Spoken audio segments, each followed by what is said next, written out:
어느 마을에 홀어머니를 모시며 사는 젊은 청년이 있었습니다. 청년은 하나만 알고 둘은 모르는 미련한 탓에 어머니의 걱정이 이만저만 아니었습니다. 어느 날 어머니가 밖에 일을 보러 나가면서 청년에게 부탁을 하였습니다. 얘야, 내 나갔다 올 터이니 저 빨래 좀 밖에 널어놓거라. 예, 알겠습니다, 어머니. 그렇게 어머니가 밖에서 일을 보고 돌아오는 길에 한바탕 소나기가 쏟아졌고 어머니는 집으로 들어오면서 빨래가 비를 맞고 그대로 널어져 있는 것을 보았습니다. 아니 얘야, 비가 오는데 빨래를 왜 안 걷었니? 어머니는 화가 나서 다그쳤고 청년은 무덤덤하게 대답하였습니다. 어차피 비가 그치면 다시 마를 것이라고 생각했고, 어머니께서도 나가실 때 널어놓으라고만 하셔서 그대로 널어만 두었습니다. 어렸을 때는 말을 잘 듣는 착한 아이라고 생각했지만 커가면서 성격이 너무 고집스러운 데다가 외골수 기질까지 있어서 무엇을 가르쳐줘도 도무지 그것을 믿으려 하지 않았습니다. 이런 성격 탓에 청년은 사람들과 어울리기가 쉽지 않았고 어느새 장가갈 나이도 지났습니다. 아이고, 저놈이 저러다가 평생 혼자 살겠구나. 어머니는 자신이 죽으면 아들이 장가도 못 가고 호라비로 지낼까봐 늘 고민이었고 어떻게든 동네 처녀들과 엮어주려 노력을 해보았지만 쉽지가 않았습니다. 그러던 어느 날 장터에 갔던 어머니는 거기서 열심히 집신을 파는 한 여인을 보았고 아들이 생각나서 그 여인에게 다가가 이것저것을 물어보았습니다.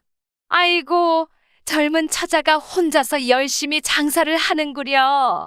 어서 오세요, 아주머니. 집신 좀 보시게요. 그렇게 이야기를 하며 어머니는 여인이 사별을 한 과부인 것을 알았지만 아들을 생각하면 그런 것은 안중에도 없었고 특히 여인의 생활력과 싹싹한 성격이 마음에 들어 아들과의 만남을 주선하였습니다. 이보게, 내 듬직한 아들이 하나 있는데 자네와 참 잘 어울릴 것 같구려. 한번 만나보겠나? 어머니의 아들 자랑에 잠시 고민하던 여인도 이내 흔쾌히 승낙하였습니다. 네, 그래요. 한번 이야기해 볼게요. 기쁜 마음에 집으로 돌아온 어머니는 청년을 불러놓고는 장터에서 있었던 일을 이야기해 주었습니다. 집신을 파는 여인이 아주 싹싹하고 성격도 좋은 것 같으니 내일 가서 집신 한 켤레를 사면서 이야기 좀 해보거라. 네, 알겠습니다, 어머니. 오랜만에 여인을 만난다는 생각에 청년도 입가에 미소를 머금고 대답하였습니다. 다음 날 장터를 찾은 청년은 집신을 파는 여인을 발견하였고 다가가서 이야기를 하였습니다. 안녕하세요. 어머니가 이 가게에서 집신 한 켤레를 사오라고 하셔서 집신 한 켤레 사러 왔습니다. 여인도 청년을 보고는 어제 아주머니가 말한 아들인 것을 알았습니다. 아, 예, 어서 오세요. 듬직한 청년에 여인도 호감을 가졌고 청년도 실수를 하지 않으려고 조심하며 대화를 이어갔습니다. 우선 집신 한 켤레 좀 주시겠소? 발의 크기가 어떻게 되시는지요? 글쎄요. 그럼 이쪽으로 와서 그 집신을 벗고 이것저것 신어보고 발 크기에 맞는 것을 찾아보시지요. 제가 도와드릴게요. 여인이 집신을 벗겨주려고 하자 여자 손도 한번 못 잡아본 청년은 갑자기 부끄러워졌습니다. 그러고는 헛기침을 내뱉으며 입을 열었습니다. 남녀 칠세 부동석이라 했거늘 다 큰 여인이 어찌 외간 남자의 신체를 함부로 만질 수 있겠소? 내 다음에 다시 오겠소.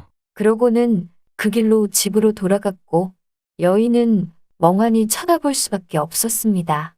한편 집에서 아들을 오매불망 기다리던 어머니는 청년이 돌아오자 버선발로 뛰어나갔고 청년은 그런 어머니를 방으로 모시고 들어가 침착하게 장터에서 있었던 이야기를 들려주었습니다.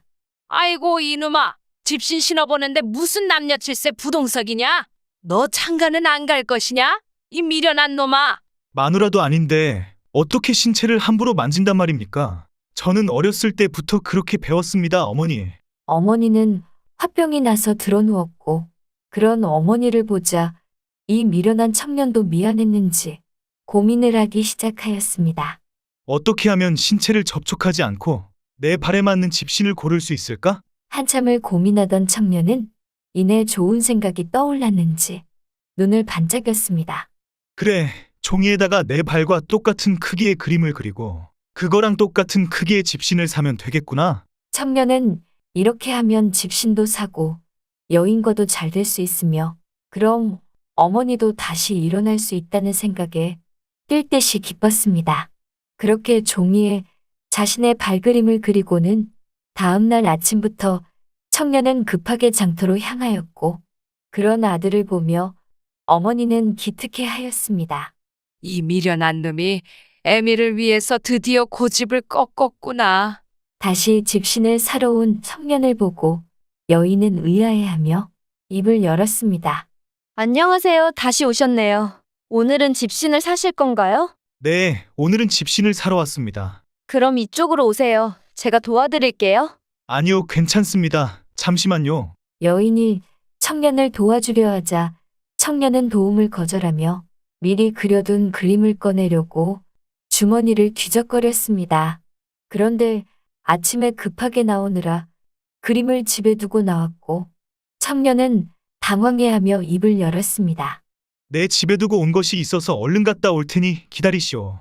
그렇게 청년은 몇십리나 되는 집으로 다시 발길을 돌렸고 여인은 청년이 돈을 안 가지고 와서 돈을 가지러 다시 가는 줄 알고 고개를 끄덕였습니다.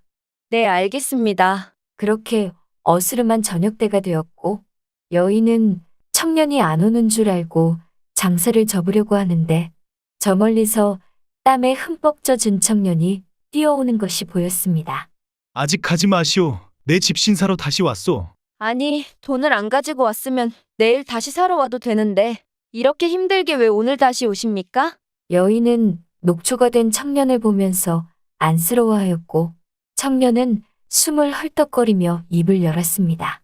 돈이라니요? 집신을 살 돈은 가지고 있었습니다. 아니, 그럼 돈이 있었는데 집에는 왜 다시 갔다 온 거예요? 여인은 의아해하며 물었습니다. 이 그림을 가지러 갔었소. 청년은 주머니에서 그림을 꺼내 여인에게 펼쳐 보였습니다. 아니, 집신을 사는데 이 그림이 도대체 왜 필요해요?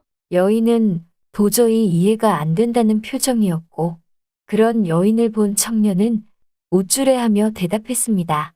이렇게 내 발 크기의 그림과 똑같은 집신을 사면 불필요한 신체 접촉도 없고 집신도 내 발에 꼭 맞을 거 아니오. 여인은 어이없어하며 말했습니다. 신체 접촉하는 게 불편하면 당신이 여기서 집신을 직접 혼자 신어보면 되는데 그 그림을 가지러 미련하게 집까지 다녀왔단 말이에요? 괜찮다고 여겼던 생각이 핀잔을 받자 청년은 잠옷 심각한 표정을 지으며 말했습니다. 나는 이 그림을 그릴 때 이거면 모든 불편한 상황을 해결할 수 있을 거라 믿었소. 그러니 내 발보다 이 그림을 더 믿어야 하지 않겠소. 이상한 논리로 억지를 부리는 청년에게 여인이 한마디 쏘아붙였습니다. 집신은 당신 발이 신는 것이지 그 그림이 신는 게 아니잖아요. 청년은 아무 대답도 할 수 없었고 여인은 고개를 절레절레 저으며 한심해 하였습니다. 집으로 돌아온 청년은 어머니께 자초지종을 늘어놓았고 어머니는 다시 화병이 도져 드러눕게 되었습니다. quack quack